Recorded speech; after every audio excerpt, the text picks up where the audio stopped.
All right, ready to dive into something really cool? Today we're talking submarines.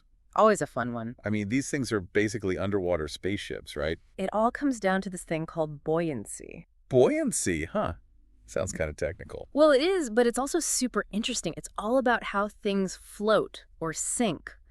Think about a beach ball. Okay, I'm picturing it. Brightly colored, bouncing around. You throw it in the water and it pops right back up, right? Yeah, because it's full of air, it's lighter than the water. Bingo. Now imagine a beach ball that could, choose when it wants to sink or float. Okay, now we're getting somewhere. So submarines, they're kind of those magical beach balls. Exactly. They use these giant compartments called ballast tanks to control their buoyancy. Ballast tanks. Sounds kind of died industrial. Maybe. But it's a pretty ingenious system. Imagine a big metal tube. And inside, you've got these tanks that can be filled with either air or water. So to sink, they just fill them up with water, like a giant bathtub. You got it. Makes the sub heavier than the water around it, and down it goes. So simple, yet so effective. But how do they get back up? Well, they can't just, splash all the water out. Right, that'd be messy. And probably not really stealthy. Exactly. They use compressed air stored on board. Ah, so they blast the water out with air. Pretty much. The air forces the water out, the sub gets lighter, more buoyant, and up it goes. It's like a giant underwater seesaw. Water in, sub down, air in, sub up. Genius. A perfect analogy. And they can actually fine-tune this balance to stay at a specific depth. Wait, really? So they don't just go up and down? Nope. They can hover too. It's called neutral buoyancy.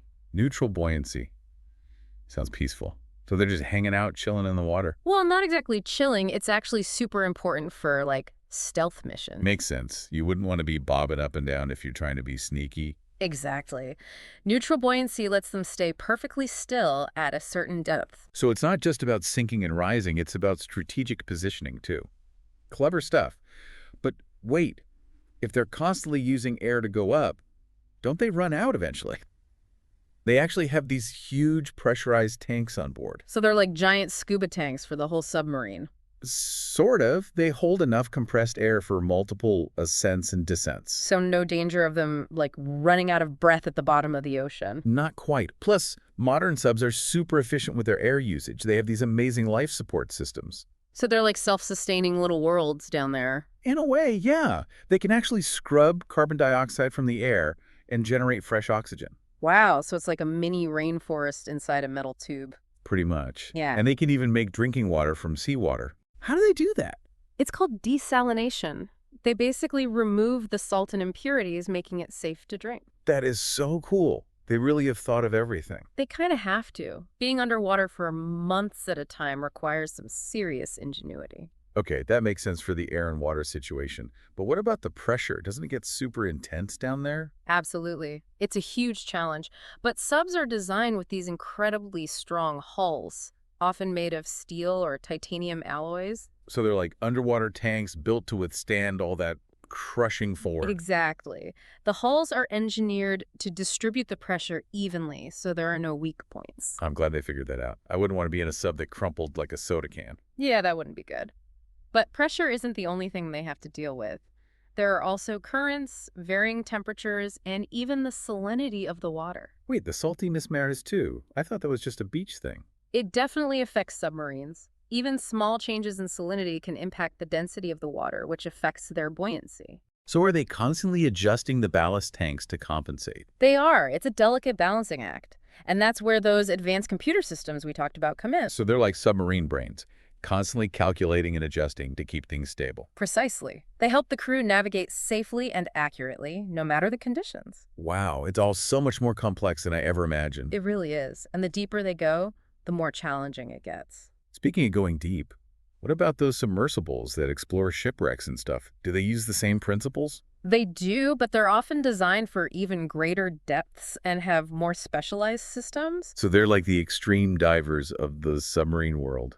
You could say that. They use some pretty cutting-edge tech to get down to those incredible depths. Some even use a special kind of foam that compresses under pressure. Foam instead of metal. That's wild. It seems like they're always pushing the boundaries of what's possible underwater. Absolutely. It makes you wonder what the future holds for submarines. Deeper dives, longer missions, maybe even underwater cities. Now there's a thought. The possibilities are endless. But for now, let's take a moment to appreciate just how far we've come in underwater exploration. It's a true testament to human ingenuity. Agreed. I feel like we've been on an incredible journey exploring the hidden world of submarines. We have covered a lot of ground, from buoyancy basics to those incredible life support systems. Yeah, and don't forget those super strong hulls that keep them from being crushed at depth. Absolutely. But before we wrap things up, I did promise some mind-blowing fun Oh facts. yeah, the fun facts. Hit me with something amazing. All right, prepare to be amazed. Some modern subs can dive deeper than twice the height of the Empire State Building. Whoa, seriously. That's insane. How deep are we talking exactly? Over the 1,000 meters. Can you imagine the pressure down there? My ears are popping just thinking about it. It's over 100 times the pressure we feel at sea level. It's incredible how they build these things to withstand that kind of force. It's a testament to human engineering, for sure. Oh, and here's another fun fact. Did you know that the very first submarine was basically a leather-covered rowboat? Wait, what? A rowboat? Seriously? Yep. Back in 1620, this guy named Cornelius Drebbel built this contraption. I bet it didn't go very deep. Well, it managed to stay submerged for a few hours, which was pretty impressive for the time. I guess you got to start somewhere, right? From leather rowboats to these high-tech underwater marvels we have today. It's quite a journey. You know, thinking about all the challenges submarines face, pressure, air supply, navigation, it really makes you appreciate the ingenuity and bravery of those who operate them. Totally. They're like the astronauts of the sea. And speaking of safety, you know those dramatic escape pod scenes you see in movies? Yeah, where they blast out of a sinking submarine. Well, those actually exist. Most submarines have escape pods or rescue chambers for emergencies. So it's not just a Hollywood thing. That's reassuring. Safety is paramount when you're dealing with the depths of the ocean. It's amazing how far we've come in understanding and exploring the underwater world, all thanks to these incredible machines and the brilliant minds behind them. And remember, buoyancy plays a crucial role in making it all possible. It's like the invisible force that unlocks a whole world of possibilities beneath the waves. Right. Controlling buoyancy allows us to explore the depths, conduct research, protect our waters, and who knows what else the future holds. Well, folks, it's time for us to resurface from this deep dive into the world of submarines.